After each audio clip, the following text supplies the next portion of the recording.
In this recipe, I'm going to make some hummus. Made the flatbread the other day. This all started with me making a lemon meringue pie that needed aquafaba. And aquafaba is the liquid left behind after you cook some garbanzo beans or chickpeas. Or you can use canned. I cooked some chickpeas up, used the liquid to make the meringue, the aquafaba, but I said, you know, the side benefit is now I get to make hummus. So I realized I didn't have any flatbread, so yesterday we made the flatbread, and today we're going to make the hummus. Hummus is really kind of easy. I'm doing Chipotle hummus, which some people like, some people don't. I like it. And so I've got 3 3/4 cups of the chickpeas or garbanzo beans, and I've got one of the peppers here, and I'm going to add a little bit more adobo sauce to this. This stuff is really thick. When it sits in the refrigerator for a little while, it gets, well, it's thick anyway.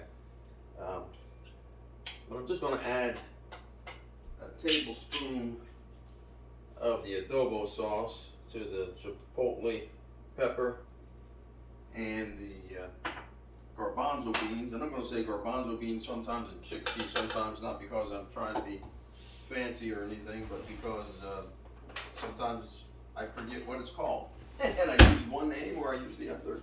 But anyway, that's just getting old, I guess. So anyway, we're going to put that in this bowl here, and the only reason this is in this bowl is because I took some of the loose husks from the garbanzo beans off and rinsed them all. I said it was 3 3/4 cups. Here's the 3/4 cup. So now it's 3 3/4 cup of chickpeas. We're going to put those right in the blender.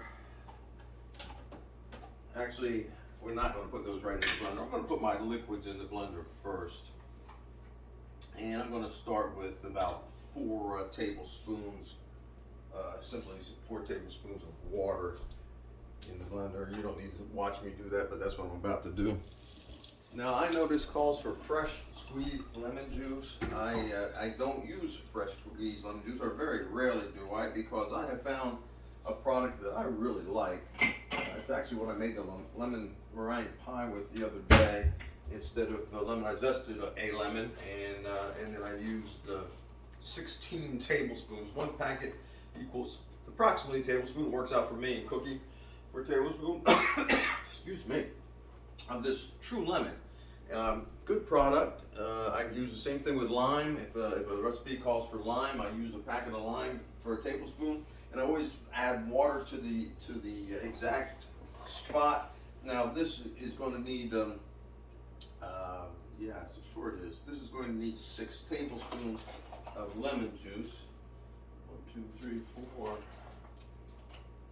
5, 6 tablespoons, if you will, of lemon juice. So I'm going to add 6 more tablespoons of water, then I'm going to put these right in the blender since we're going to be mixing it up. It'll dissolve right in, and that's not going to be a problem at all. So there, right, so we've got 6 tablespoons of water in there. We're going to just go ahead and put these packets. If I'd have been thinking ahead, I'd have had these packets already opened and in another little container or a little bowl or something, so I could just dump them in there for you, and you didn't have to painstakingly watch me open packets of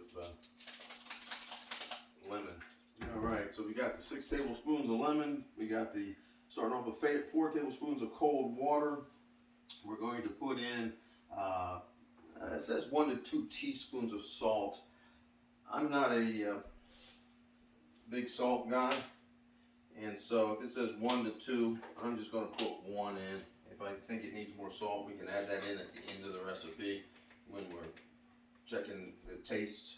But just 1 teaspoon of salt for me is going in there. I don't need you.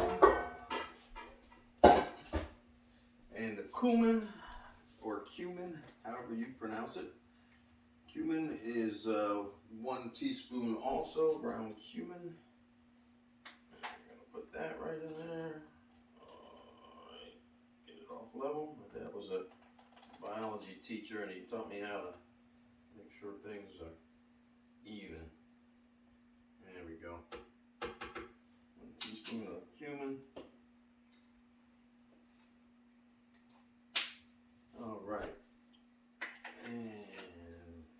2 cloves of garlic. Those prepared.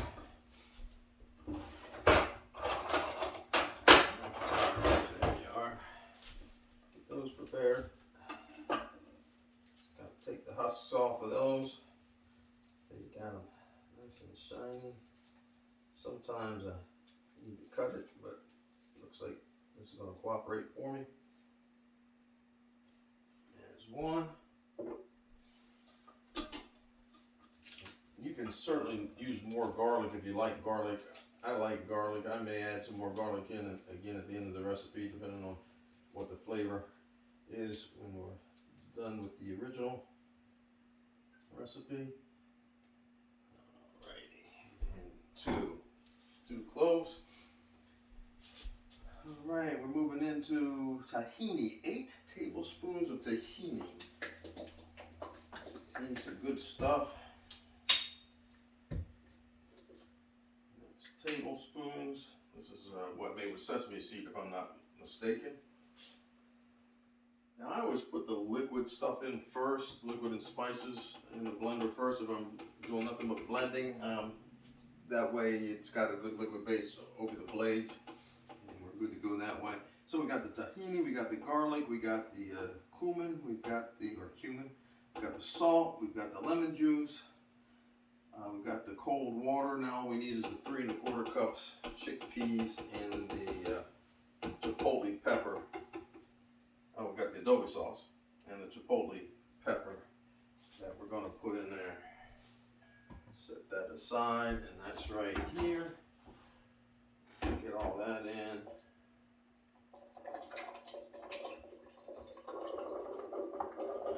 Heard one hit the floor. It's on the table. It's something I don't know if the dogs will clean up for me later, or I'll have to do it. And now we're going to blend this for 5 full minutes. And the key to a smooth paste or a smooth sauce when we're making the hummus is to make sure that we get the 5 full minutes. And we're going to walk her up and then leave it on high in this Vitamix here. So walk it up.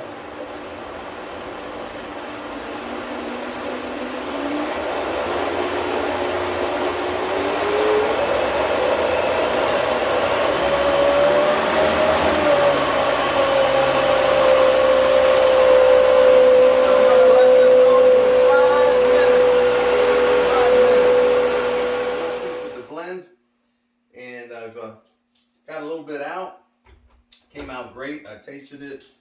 You didn't need to sit through 5 minutes of blending. It's got great texture. It's going to be a good hummus. I don't think I need any more salt. Some people would definitely want some more salt, but Lynn and I aren't big salt people, so it works for us. It's a little spicy, which I like. It's got the adobo and the chipotle pepper in there. Just about perfect for me. But this is going to be great. Thanks so much for joining us. I'm glad you were here. Hope to see you next time.